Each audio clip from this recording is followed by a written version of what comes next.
Good evening, everybody, and welcome to this news program.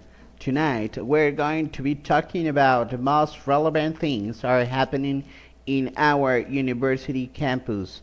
Let's start.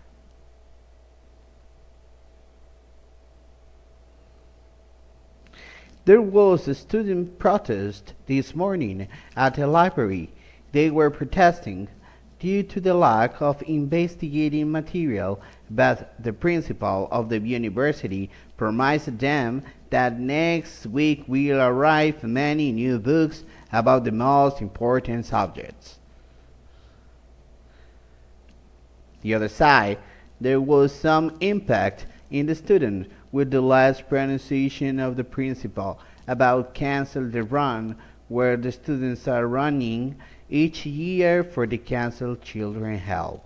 We are not expecting to impact the motivation of students. So that's all for today. Thanks to follow us in our TV news program.